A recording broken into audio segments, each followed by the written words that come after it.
बिहार आना मेरे लिए एक तरीके से घर आने के बराबर है। जिस व्यक्ति का जन्म बिहार पटना में हुआ हो, उसके जीवन के शैशव अवस्था में 20 साल गुजरे हों, जिसकी स्कूल की शिक्षा दीक्षा, कॉलेज की शिक्षा दीक्षा यही हुई हो, वह चाहे उम्र में कितना भी बड़ा हो जाए, अपने बचपन को नहीं भूल पाता। और वही अवस्था मेरी है, क्योंकि मेरे जीवन के प्रथम 20 वर्ष यही बिहार की पटना की धरती में गुजरे हैं। तो जब भी बिहार आता हूं तो ऐसा लगता है जैसे अपने घर आया हूं, अपने लोगों से मिलने आया हूं, अपने साथियों से मिलने आया हूं। मित्रों, चुनाव के बारे में अभी राम नारायण जी चर्चा कर रहे थे और उन्होंने विकास के बारे में चर्चा की। संजय जायसवाल जी ने भी आपके सामने देवघर के all India institute of medical sciences, Bihar में विकास की गति, इन सारी बारे में चर्चा की। आप याद कीजिए 2014 के पहले चुनाव के भाषण क्या होते। 2014 के पहले चुनाव के भाषण होते थे, इसने ऐसा किया, उसने ऐसा किया, ये फलाने जाति का था, समाज को ऐसे बांटा, समाज में इस तरीके से विभाजन हो रहा है। यानी राजनीति का मतलब था भाई को भाई से लड़ाओ, इलाके को इलाके से लड़ाओ, उत्तर को दक्षिण से लड़ाओ, पूरब को पश्चिम से लड़ाओ, गांव में नदी के उस पार को इस पार से लड़ाओ, और हो सके तो समाज को विभाजित करके अपना काम निकालो और अपने वोट को साधने का प्रयास करो।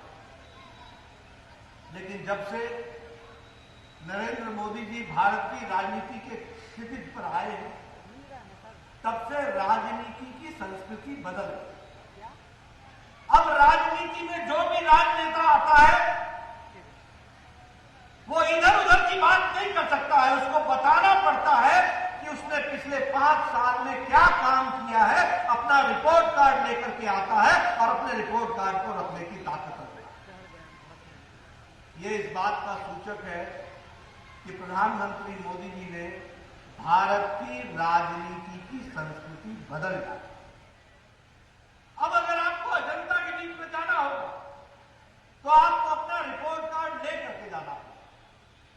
और मुझे खुशी है कि भारतीय जनता पार्टी का कार्यकर्ता, फिर चाहे वो एक पंच का प्रधान हो, एक पंचायत का प्रधान हो, एक जिला परिषद का सदस्य हो, एक विधानसभा का विधायक हो, एक संसदीय क्षेत्र का सांसद हो, या वो किसी सरकार में मंत्री हो, वो छाती ठोक करके बोलता है चुनाव में कि मैंने जनता के लिए ये अच्छे काम किए हैं। ये भारतीय जनता पार्टी ही कर सकती है, इस बात को ध्यान रखना है।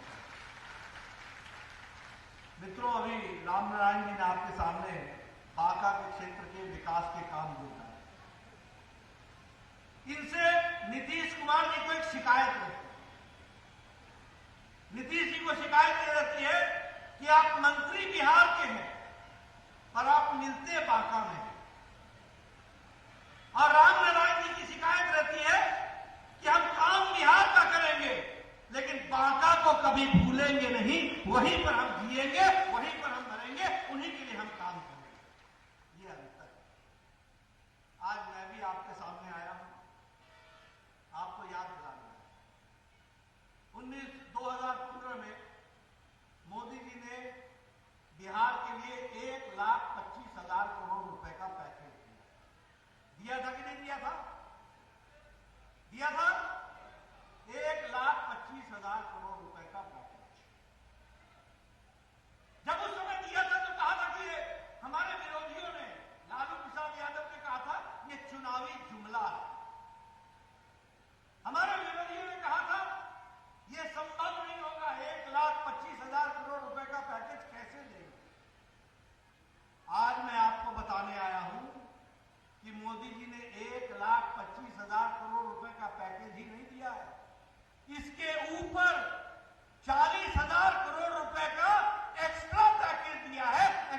काम करके दिया है, ये भी आपको ध्यान में रखना चाहिए। 10,000 रुपए करोड़ रुपए खर्च हुए हैं शिक्षा पर, 600 करोड़ रुपए खर्च हुए हैं स्वास्थ्य पर। इस 600 में दरभंगा का एम्स नहीं है, इस 600 में बांका का मेडिकल कॉलेज नहीं है। आज बांका के मेडिकल कॉलेज की जमीन की व्यवस्था आप करेंगे, बना करके मैं दूंगा, भारत सरकार लेगी, ये हम आपको बताना चाहते हैं।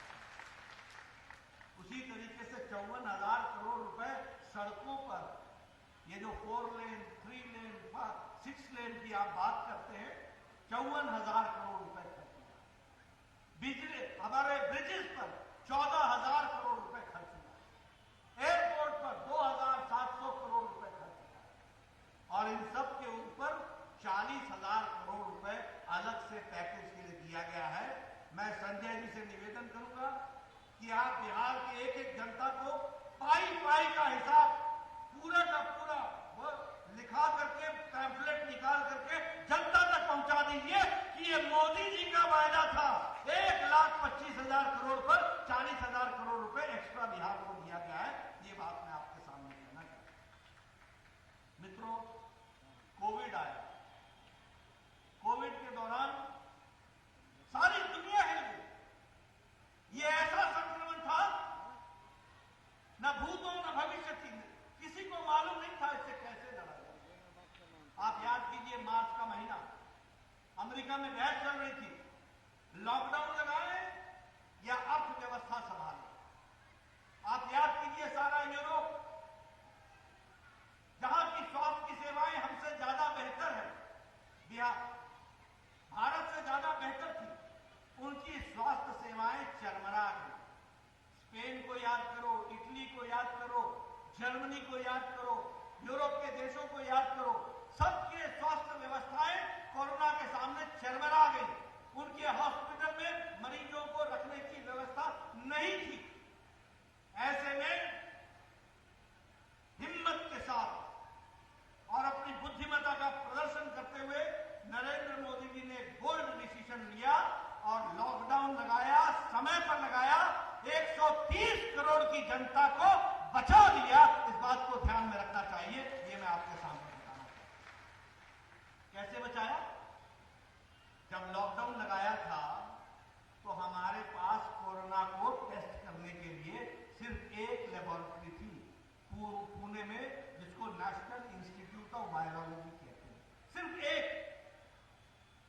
उस समय कोरोना के मरीज को टेस्ट करने की कैपेसिटी, ताकत हमारी, दिन भर में 1500 मरीजों की हम टेस्ट कर सकते हैं।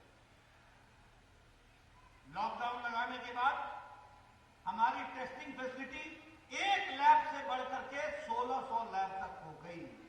और आज हमारी टेस्टिंग कैपेसिटी प्रतिदिन जहां 1500 थी, आज 15 लाख कैपेसिटी हो गई है प्रतिदिन टेस्ट करने की। इस बात को ध्यान में रखना चाहिए।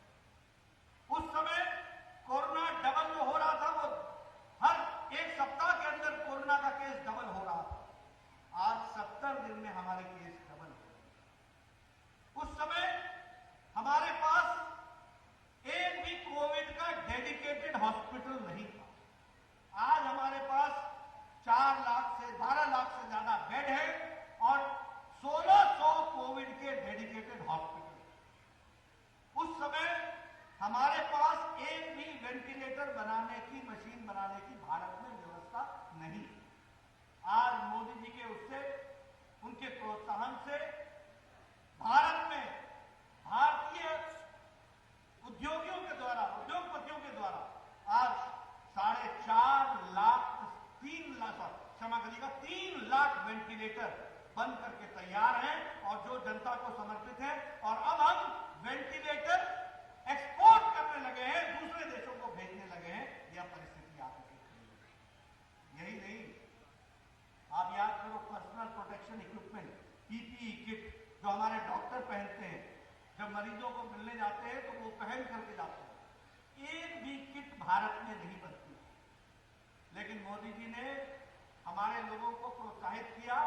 आज 4.5 लाख पर्सनल प्रोटेक्शन इक्विपमेंट प्रतिदिन भारत बना रहा है और अब भारत एक्सपोर्ट कर रहा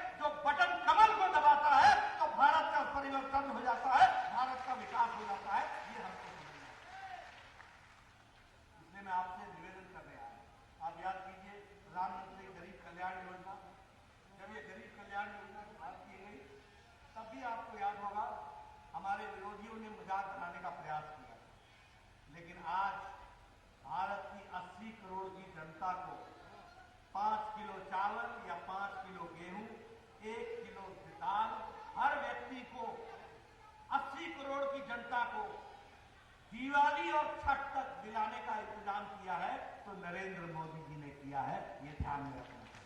80 करोड़ की जनता, कोई भूखा नहीं रहा, किसी को भूख ने सताया नहीं। कोरोना में 3 महीने लॉकडाउन रहा, 8 करोड़ बहनों के उनको गैस का सिलेंडर उनके घर पर पहुंचाया गया ताकि उनका चूल्हा जल सके। 20 करोड़ बहनों को जनधन खाते के माध्यम से 500 रुपए प्रति माह के हिसाब से 3 महीने उनके खातों में पहुंचाया गया ताकि उनको 2 वक्त की रोटी का मुयस्सर हो। आप याद करो, जब मोदी जी कहते थे कि जनधन खाते खोलो, जनधन खाते खोलो, तो ये कांग्रेस पार्टी और ये आरजेडी वाले क्या बोलते थे? खाते खुलने से क्या होगा, खाते खुलने से क्या होगा? अरे खाता खुलने से ये होगा कि बिना पोस्टमैन के, बिना मनी ऑर्डर के, बिना पोस्ट ऑफिस के सीधे सीधे 20 करोड़ बहनों के खाते में 500 रुपए, 1,500 रुपए सीधा उनके घर पहुंच गया। इस बात को हमको समझना चाहिए।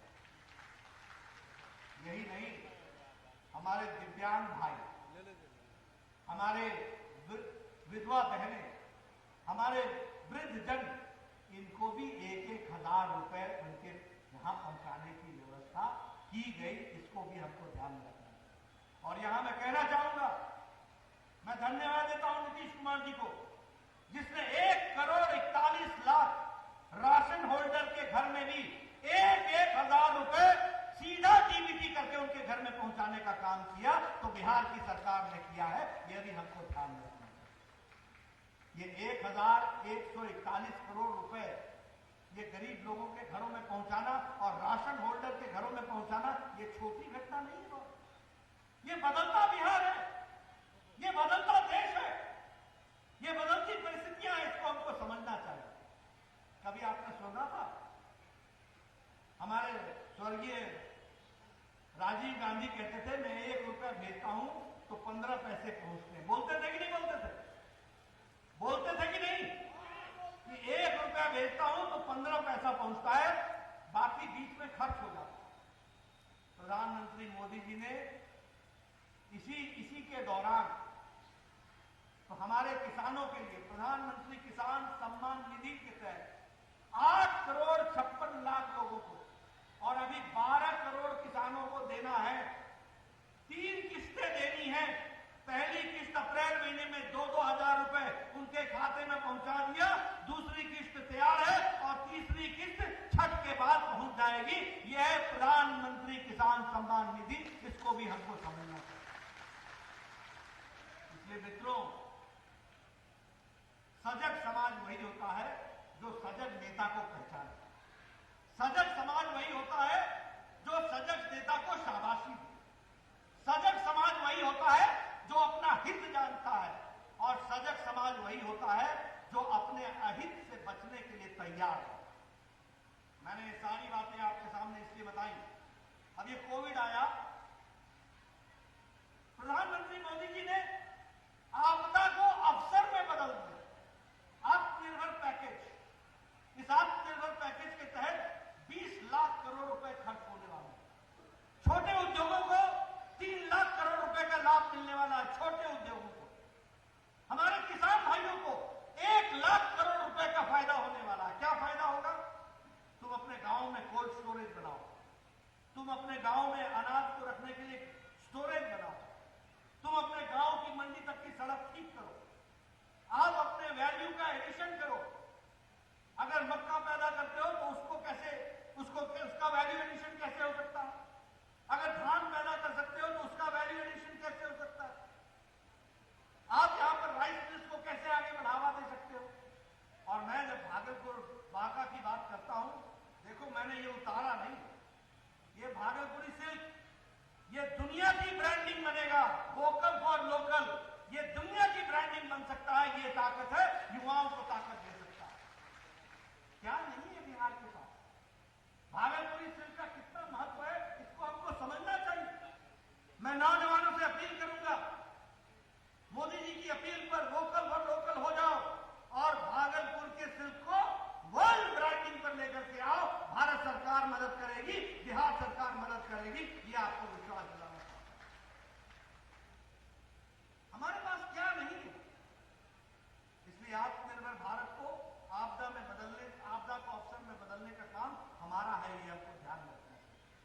मित्रों, जब हम चुनाव के प्रचार में उतरते हैं तो हमको बहुत खुशी होती है। खुशी इसलिए होती है कि हम एक गांव में एक बहन से मिलने गए। हमने कहा, बहन सुनाओ क्या हालचाल है? बोला, मोदी जी लंबा उम्र पाए, मोदी जी लंबा उम्र पाए। हमने कहा, हम आपका संदेश पहुंचा दें, मोदी जी को लंबा उम्र मिलेगी, लेकिन आप क्यों कह रहे? कहने लगी कि हमारा खाता में सीधे सीधे 500 रुपए आएगा, सीधे पहुंचल बा, कि मोदी जी पहुंचाएल बा। ये कहने का विचार हमको समझना है। इसमें से हमको समझना चाहिए कि हमारी बहनें क्या करती। 8 करोड़ बहनों को सिलेंडर 3 महीने के लिए मुफ्त मिला। 80 करोड़ की जनता को 5 किलो चावल या गेहूं के मिलने की व्यवस्था हुई। इसको हम हल्के में न लें। यह उज्ज्वला योजना, यह महिला सशक्तिकरण का बहुत बड़ा कारण है। मैं जानता हूं, स्वास्थ्य मंत्री होने के नाते जानता हूं, लोग लकड़ी का चूल्हा जलाते थे। आपको मालूम है कि लकड़ी के चूल्हे से होने वाले धुएं में हमारी माताएं बहनें प्रतिदिन जो एक व्यक्ति 200 सिगरेट के धुएं को छाती में लेता है, वो महिलाएं एक दिन के भोजन बनाने में उतना धुआं अपने छाती पर ले लेती थी। ये स्थिति थी। आज उज्ज्वला योजना के चलते बस गैस ऑन हुआ नहीं, भोजन तैयार हुआ नहीं, फेफड़े भी ठीक, अपने भी ठीक, और जीवन उनका आगे बढ़ा है। ये स्वास्थ्य की दृष्टि से इसको भी हमको समझना। ये अंतर। बिजली की बात करें, 18,000 गांव में बिजली नहीं थी भाई, 18,000 गांव में।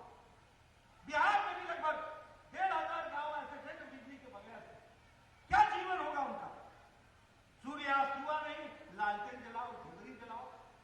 सूर्यास्त हुआ नहीं, पढ़ने की व्यवस्था, टेलीविजन तो दूर की बात थी।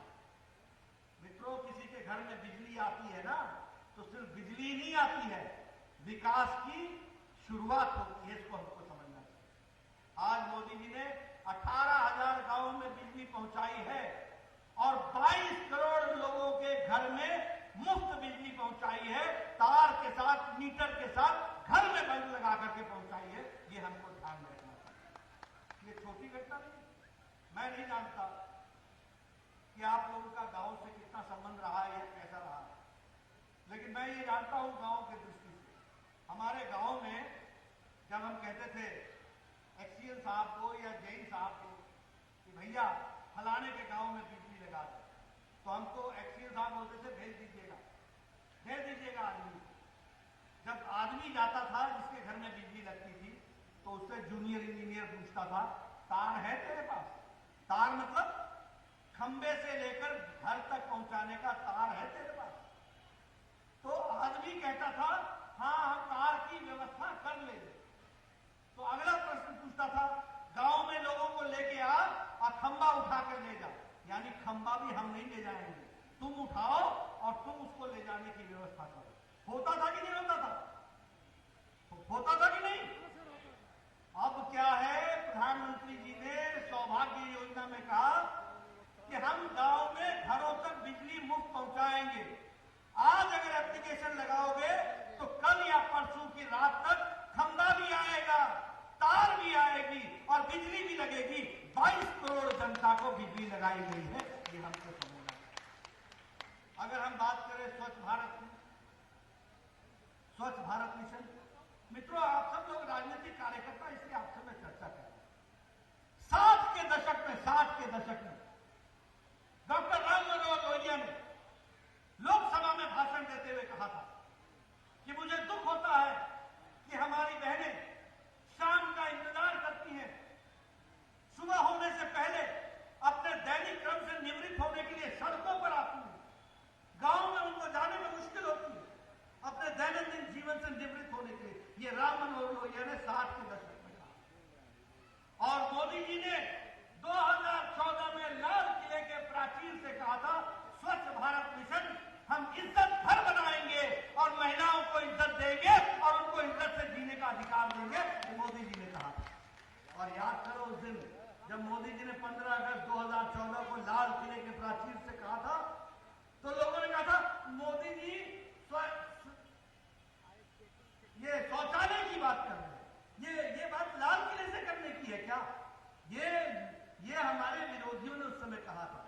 मोदी जी ने 22 करोड़ लोगों को इज्जत घर दे करके बहनों को इज्जत दी है।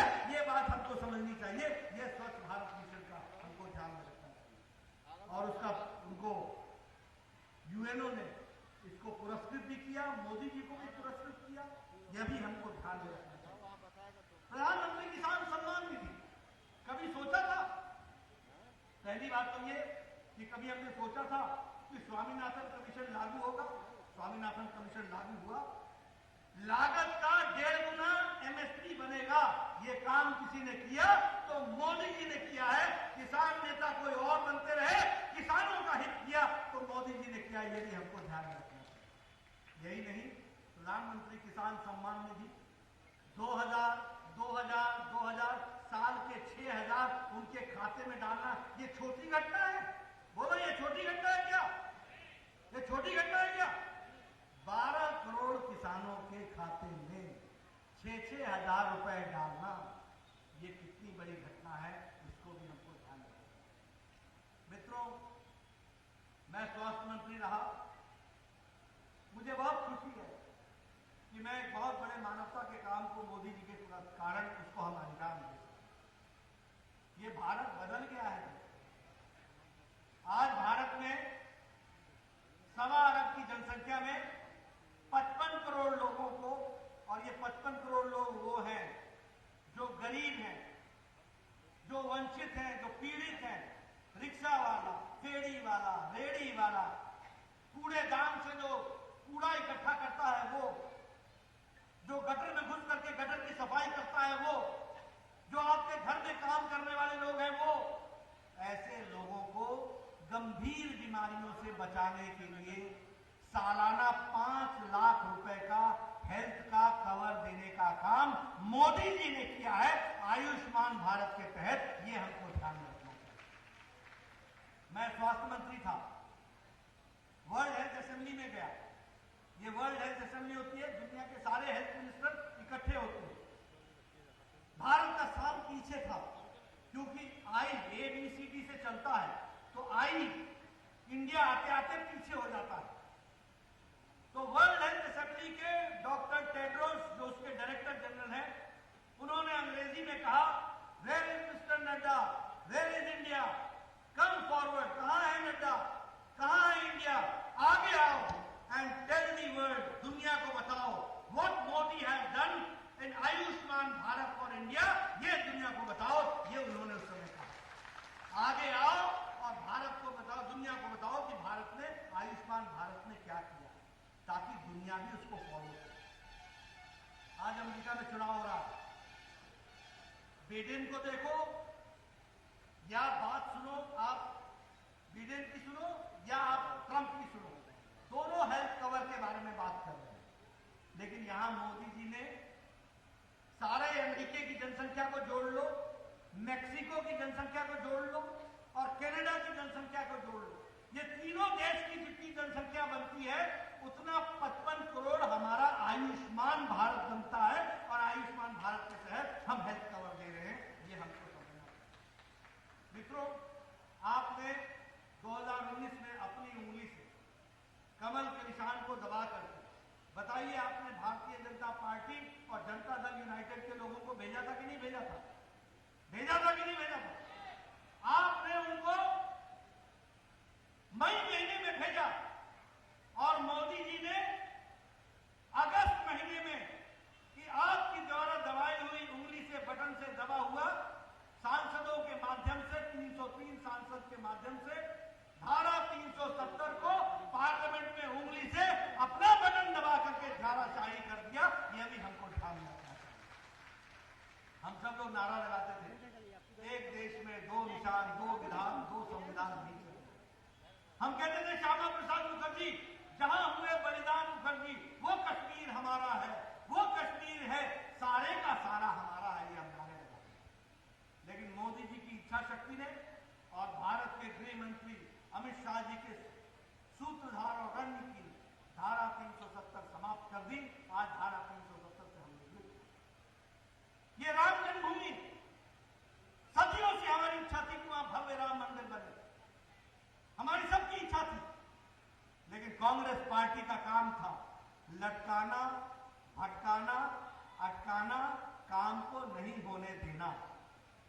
यही सब प्रिंसिपल था जिसने सुप्रीम कोर्ट में कहा कि इसका फैसला मत कीजिए, इसका फैसला करेंगे तो भारतीय जनता पार्टी को फायदा हो जाएगा। अरे करोड़ों के दिलों में बसने वाले राम का मंदिर बने किसी राजनीतिक दिल के फायदे के लिए? ये तो भारत की संस्कृति की, जिसको बोलते हैं, एक प्रतिबिंब है जिसको हमको ध्यान में रखना चाहिए। लेकिन आपने मोदी जी को सरकार में बैठाया, day to day Supreme Court में हियरिंग हुई, सुप्रीम कोर्ट के जज ने एक मत से, ध्वनि मत से, एक मत से राम जन्मभूमि के पक्ष में फैसला दिया। मोदी जी ने शिलान्यास किया, अब भव्य राम मंदिर वहां पर बनेगा, इसको भी हमको ध्यान में रखना चाहिए। भव्य राम मंदिर। ये ट्रिपल तलाक का मामला, जब हम ट्रिपल तलाक की बात करते हैं तो हमारे सेकुलर भाइयों के पेट में दर्द होता है। क्यों दर्द होता है? क्योंकि ये नहीं चाहते कि भारत में मुस्लिम समाज की बहनें मुख्य धारा में शामिल हो। ये नहीं चाहते थे कि हमारे मुस्लिम समाज वर्षों की कुरीतियों से निवृत्त हो जाए और मुख्य धारा में शामिल हो जाए। ये नहीं चाहते थे कि हमारे मुस्लिम समाज की बहनों पर जो यातनाएं हो रही थी उससे वो आजाद हो जाए। लेकिन मोदी जी ने ट्रिपल तलाक को समाप्त करके, सुप्रीम कोर्ट के डायरेक्शन को फॉलो करके, कानूनन बना करके इसको समाप्त कर दिया है। यह भी हम आपको बताना चाहते हैं। मित्रों, मैं इसलिए बताना चाहता हूं, आप सबके ध्यान में रहे कि जब हम भारत में ट्रिपल तलाक को खत्म करते हैं तो हमें मालूम होना चाहिए कि बांग्लादेश पूरा का पूरा इस्लामिक देश है, मुसलमान देश है, वहां ट्रिपल तलाक नहीं है। पाकिस्तान जो इस्लाम के नाम पर ही देश बना है, वहां ट्रिपल तलाक नहीं है। ईरान मुस्लिम देश है, वहां ट्रिपल तलाक नहीं है। सीरिया मुस्लिम देश है, वहां ट्रिपल तलाक नहीं है। मलेशिया जो मुस्लिम बहुतायत देश है, वहां ट्रिपल तलाक नहीं है। इंडोनेशिया जो मुस्लिम बहुतायत देश है, वहां ट्रिपल तलाक नहीं है। लेकिन हमारा भारत देश, जहां सबसे ज्यादा मुस्लिम भाई पूरे सौहार्द के साथ रहते हैं, वहां ट्रिपल तलाक था। उसको भी समाप्त करके मुस्लिम बहनों को मुख्य धारा में शामिल करने का काम किया। तो नरेंद्र मोदी जी की सरकार ने किया है, यदि हमको ध्यान रखना। आज भारत और चीन के बॉर्डर पर कुलबुलाहट क्यों है? मालूम है आपको क्यों कुलबुलाहट? क्या दिक्कत है? भारत की फौजें चीन के सामने बिल्कुल अड़ करके खड़ी है। भारत की संप्रभुता की रक्षा मोदी जी के नेतृत्व में पूरा का पूरा हो रहा है। बॉर्डर की एक एक इंच भूमि पूरी रक्षा के साथ खड़ी है। और आपको जानकर के खुशी होगी कि पिछले 6 साल में अरुणाचल प्रदेश से लेकर के लद्दाख तक 4700 किलोमीटर की 4 लेन सड़क बन करके तैयार है बॉर्डर के किनारे पर। और पूरी बॉर्डर को सुरक्षा देने का काम मोदी जी ने किया है, यह हमको समझना चाहिए। 14,000 मीटर के ब्रिजेस, 4 लेन ब्रिजेस बन करके तैयार है। बॉर्डर के नजदीक पर एयरपोर्ट तैयार। इसलिए ये ध्यान में रहे कि मोदी जी के नजर में चीन के बॉर्डर पर भी सुरक्षित है और पाकिस्तान को मुंह तोड़ जवाब देने की ताकत भारत ने दिखाई है मोदी जी के नेतृत्व में। यह भी हमको ध्यान रखना है। इसलिए मित्रों, हम चुनाव की दृष्टि से जब जाते हैं तो मैंने आपसे राष्ट्रीय स्तर की बातचीत की, लेकिन मैं प्रदेश स्तर के बारे में भी बातचीत करना चाहता हूं। आज मुझे दिख रहा है कि आरजेडी के लोग नए नए नक्शे लेकर के, नए नए लुभावने नारे लेकर के जनता के बीच में आ रहे हैं। मेरे से कोई पूछता है कि भाई आप किसी कैंडिडेट को या पार्टी को वोट दोगे तो किस आधार पर वोट? मैं हमेशा कहता हूं, किसी भी पार्टी को इस आधार पर वोट मत दो कि वो कल क्या करे। किसी को वोट देना है तो इस आधार पर दो कि उसने आज क्या किया है और पीछे क्या किया है। जो पीछे अच्छा किया होगा तो आगे भी अच्छा करेगा, अगर पीछे गलत किया है तो आगे भी गलत करेगा। ये ध्यान में रखिए। और आज मैं जब आपके बीच में आया हूं तो मैं बताना चाहूंगा, आप बताइए, दुर्गापुर बांका गैस पाइपलाइन, इसका उसका प्रधानमंत्री जी ने शिलान्यास किया और उद्घाटन किया कि नहीं किया? किया कि नहीं किया? 634 करोड़ रुपए खर्च हुए हैं कि नहीं हुए? आप बताइए कि बांका में 14 करोड़ रुपए की लागत से एलपीजी का बॉटलिंग प्लांट यहां पर तैयार निर्माण हो रहा है कि नहीं हो रहा है? मैं गलत तो नहीं बोल रहा हूं? मुझे पीछे से आवाज चाहिए, मैं ठीक बोल रहा हूं? जरा जोर से बोलिए, ठीक बोल रहा हूं? आप बताइए कि बांका के चंदन नदी पर 58 करोड़ रुपए की लागत से पुल का निर्माण हो रहा है कि नहीं? हो रहा है कि नहीं? आप बताइए भागलपुर बांका हस्तिया 4 लेन सड़क 1120 करोड़ रुपए की लागत से स्वीकृत हुई है कि नहीं? आप बताइए कि बांका में 1600 करोड़ रुपए का सोलर पावर प्लांट का निर्माण हो गया है कि नहीं? हो गया है कि नहीं? आप बताइए देवघर बांका सड़क का कार्य का निर्माण किया गया हाथ तक नहीं? आप बताइए मंदार में आंध्र प्रदेश सर्किट के तहत पर्यटन को बढ़ावा देने के लिए 50 करोड़ रुपए की व्यवस्था की गई है कि नहीं? आप बताइए बांका में बहड़ा से 25 करोड़ रुपए का केंद्रीय विद्यालय बनने का निर्माण का काम के लिए भूमि का अधिग्रहण हो गया कि नहीं?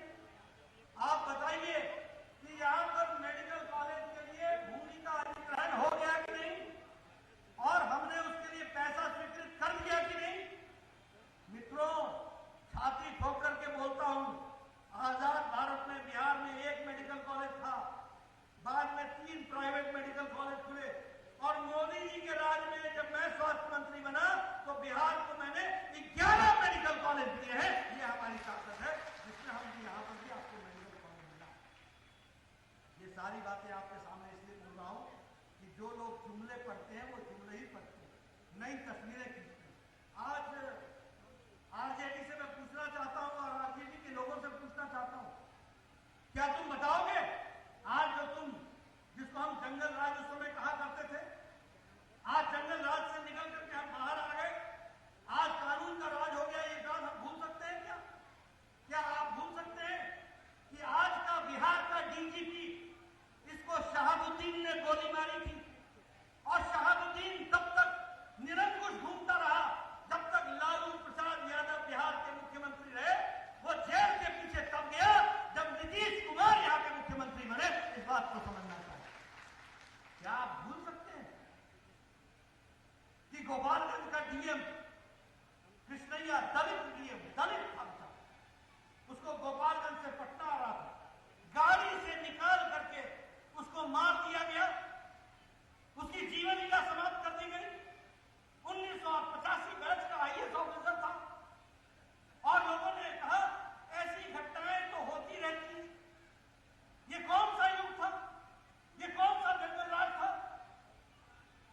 मित्रों, याद रखना, आज ये जो तुम उजाला देख रहे हो ना, आज जो ये विकास देख रहे हो ना, विकास की कीमत तब समझ में आती है, उजाले की कीमत तब होती है जब अंधेर के कहर को भी समझने की ताकत है।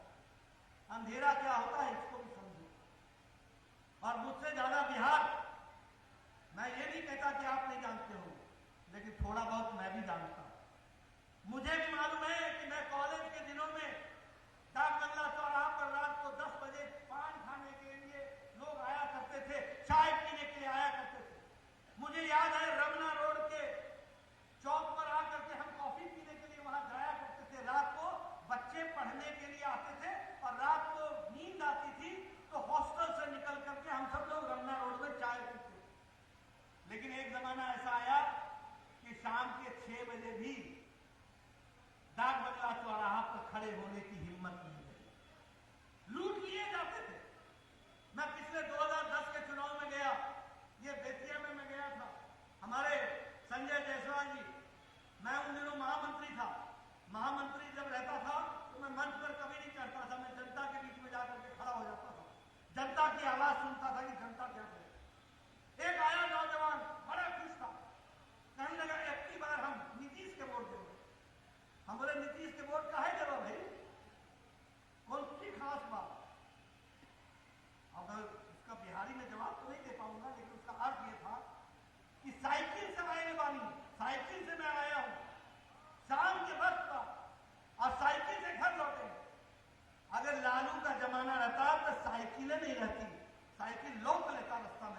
ये उस समय के बारे में एक कॉमन आदमी है। मैं आपको साधारण आदमी की बात सुनाना चाहता हूं। आज ये आरजेडी चुनाव लड़ रही है। अरे ये आरजेडी तो मुखौटा है, असल में तो माले ने कब्जा कर लिया है। 19 सीटें वैसे उनके पास है और राजद के अंदर भी जो अच्छे नेता थे उनको बदल करके उनके ही अंदर अंदरूनी घात हुआ है। याद रखो मित्रों, ये आरजेडी नहीं रहेगा, ये आगे चल करके जो देश के विध्वंसकारी ताकतें हैं उनको बल मिलेगा, ये भी हमको समझना चाहिए। जो विध्वंसकारी ताकतें हैं उनको बल मिलने वाला है, क्योंकि आरजेडी के अंदर भी उनकी घुसपैठ हो चुकी है। राजनीति को गहराई से समझना चाहिए। इसलिए मैं एक बात आपको निवेदन करने आया हूं। जहां तक बांका की धरती का सवाल है, बिहार के विकास का सवाल है, और कांग्रेस पार्टी के बारे में मैं बोलूं क्या? ना आगे ना पीछे पड़ा, रही कुछ नहीं किया, ना आगे है कुछ, ना पीछे कुछ नहीं, मुद्दा ही कोई मुद्दा नहीं है। एक परिवार को बचाने के लिए कांग्रेस पार्टी लगी है, इससे ज्यादा कांग्रेस पार्टी का कोई मैनिफेस्टो नहीं, कोई उद्देश्य नहीं। इसलिए मित्रों, ये बड़े सौभाग्य की बात है कि हमको विश्व में स्थापित नेता, देश का प्रधानमंत्री नरेंद्र मोदी मिला। यह हमारे लिए बहुत ही गौरव की बात है कि ईमानदार प्रशासन देने वाले बिहार में श्री नीतीश कुमार जी मुख्यमंत्री के रूप में विराजमान है। मोदी जी भारत संभालेंगे और मोदी जी बिहार के लिए नीतीश कुमार जी का साथ देंगे और दोनों हाथ पकड़ करके भारत को भी आगे बढ़ाएंगे और बिहार को भी आगे ले जाएंगे। इस बात के लिए हमको काम करना है। मैं आपसे निवेदन करना चाहता हूं कि हम हिमरन जी को और राम नारायण जी को भारी मतों से वोट डालें। अपनी उंगली से कमल का निशान दबा करके आप इनको 28 तारीख को विजय हासिल कराएं, ये चुनाव जीत करके आए, नई उमंग के साथ, नई ताकत के साथ ये आपके लिए खड़े होंगे। ये आपको विश्वास दिलाना मैं चाहता हूं। हम उन लोगों में से हैं जो कहते हैं वो करते हैं। हम उन लोगों में से नहीं हैं कहते कुछ है और करते कुछ है। हमारा ट्रैक रिकॉर्ड इस बात का है कि हम समाज में परिवर्तन के लिए आए हैं और भारतीय जनता पार्टी के राष्ट्रीय अध्यक्ष के रूप में पूरी जिम्मेवारी के साथ मैं बोलना चाहता हूं कि स्वच्छ प्रशासन के साथ देश की सेवा करना, प्रदेश की सेवा करना, ये भारतीय जनता पार्टी के 18 करोड़ कार्यकर्ताओं का काम है। इसको हम पूरा करेंगे। दुनिया की सबसे बड़ी पार्टी इसको पूरा करेगी। लेकिन बांका के लोगों से मैं निवेदन करने आया हूं कि आपने हमारी बात को सुनना है, हमारी बात को मानना है और आने वाले समय में समाज के एक एक लोगों को हमारी बात को पहुंचाना है और विजय हासिल करानी है। इन्हीं शब्दों के साथ बहुत बहुत धन्यवाद। जय भारत, जय बिहार।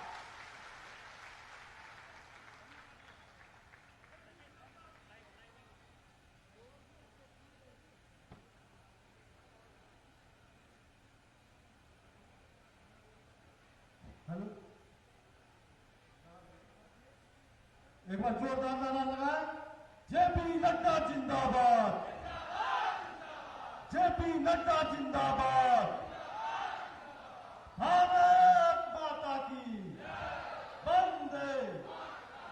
बहुत बहुत धन्यवाद। आप लोग आए।